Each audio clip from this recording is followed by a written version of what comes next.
Então, nessa ação penal 506-3130-17, depoimento da senhora Miriam Aparecida Belchior. Senhora Miriam, na qualidade de testemunha, a senhora tem um compromisso com a justiça em dizer a verdade e responder as perguntas que lhe forem feitas, certo? Correto. Eu vou advertir a senhora por força de lei que, se a senhora faltar com a verdade, a senhora fica sujeita a um processo criminal, certo? Correto. Dito isso, eu passo a palavra à defesa do senhor Luiz Inácio Lula Silva, que arrolou a senhora com testemunho. Bom dia, senhora Miriam. Bom dia. Senhora Miriam, a senhora ocupou o cargo de assessora especial do presidente da República entre janeiro de 2003 a junho de 2004, correto? Correto. Certo. A senhora pode dizer, objetivamente, quais eram as funções que a senhora tinha nesse cargo? Sim, senhor. Eu era da assessoria pessoal do presidente da República e tinha como responsabilidade encaminhar alguns projetos estratégicos que ele definiu como importantes para o governo dele naquele momento. Então, eu fui, por exemplo, a coordenadora do processo de criação do programa Bolsa Família e uma série de outros projetos estratégicos do governo do presidente Lula. Correto.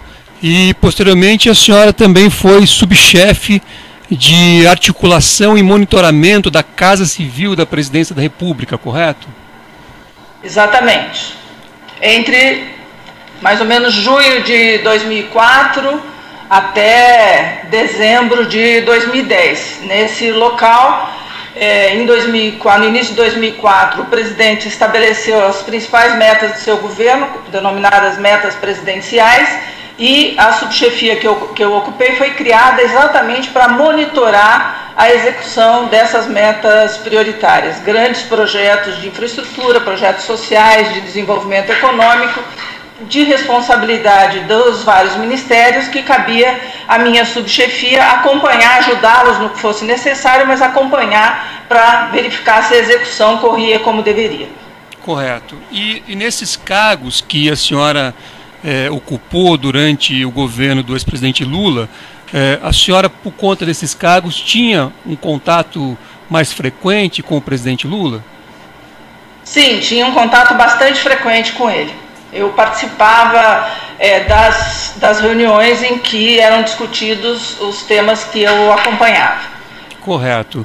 E alguma vez a senhora presenciou ou teve notícia de alguma conduta do ex-presidente Lula que pudesse sugerir uma ilegalidade, enfim, alguma situação indevida para o cargo?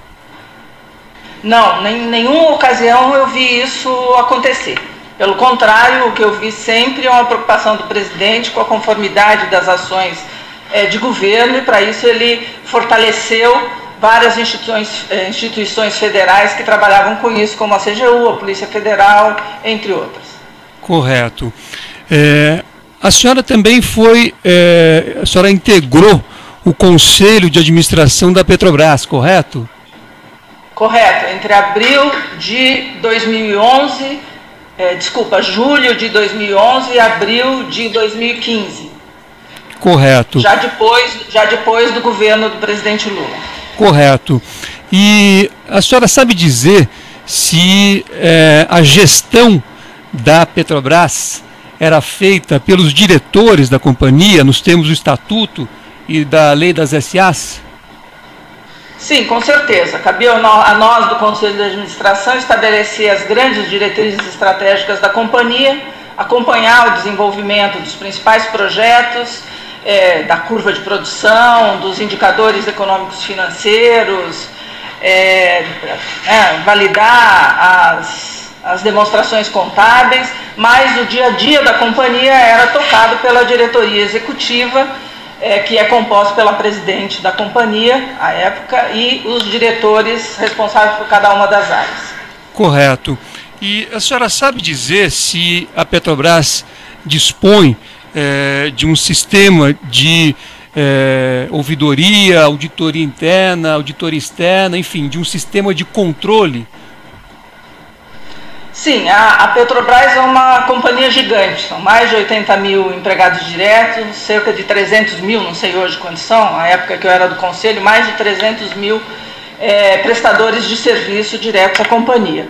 Então, a empresa, né, a maior empresa do Brasil, e por isso ela tinha um conjunto de espaços institucionais voltados a garantir, a reduzir riscos, né, combater riscos e garantir a conformidade de suas atividades. Então, internamente tinha, vou citar algumas que aqui eu estou me lembrando, internamente a gente tinha, a Petrobras, né, a companhia tinha a assessoria jurídica, que dá parecer sobre as atividades da companhia, a auditoria interna, que tem um plano anual aprovado pelo Conselho de Administração.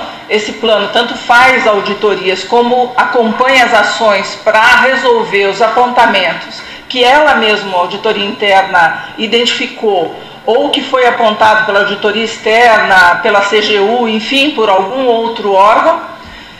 Tinha os comitês de negócios, os seus subcomitês, que eram espaços institucionais compostos por membros das diversas diretorias para analisar os projetos de outras diretorias, de tal forma que não ficasse apenas para uma diretoria ela resolver tudo sozinha. Então ali se verificaria o mérito de uma nova ação que uma diretoria específica estivesse propondo.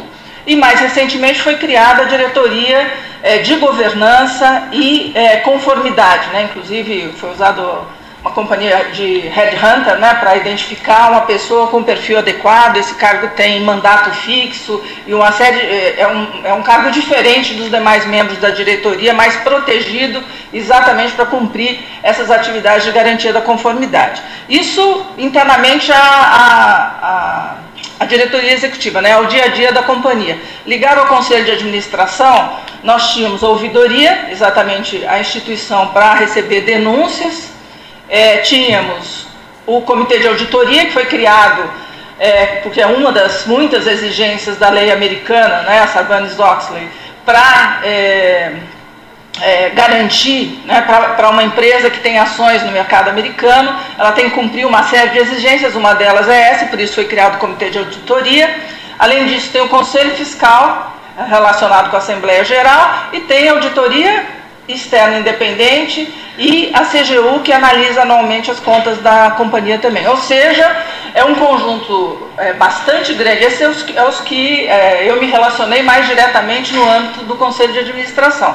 É um conjunto enorme de espaços institucionais, como eu disse, para dar conta da complexidade da estrutura que a Petrobras tem, que é muito grande. Correto. Com exceção desta diretoria de governança que a senhora mencionou, que foi criada mais recentemente, esse sistema complexo de controle já existia antes da senhora ingressar no conselho, correto? Exatamente, todos eles já existiam e eu participei deles ou me relacionei com eles no âmbito do Conselho de Administração. Correto. A senhora mencionou a atuação da CGU em relação à fiscalização também da Petrobras. A senhora sabe dizer se esta atividade, essa função da CGU foi criada durante o governo do presidente Lula? Sim, foi criada durante o governo do presidente Lula. A CGU a origem da CGU era um órgão bastante limitado, que ganhou bastante amplitude nas suas atividades e em número de técnicos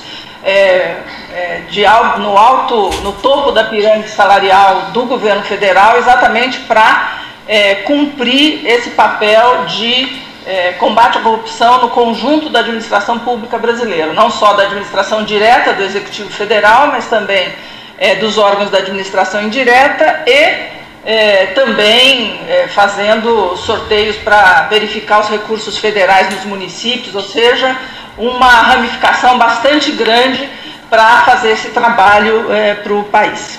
Correto. E a senhora sabe dizer se a CGU, comandada inicialmente por Valdir Pires e depois por Jorge Age, também tinha a incumbência de fiscalizar a Petrobras?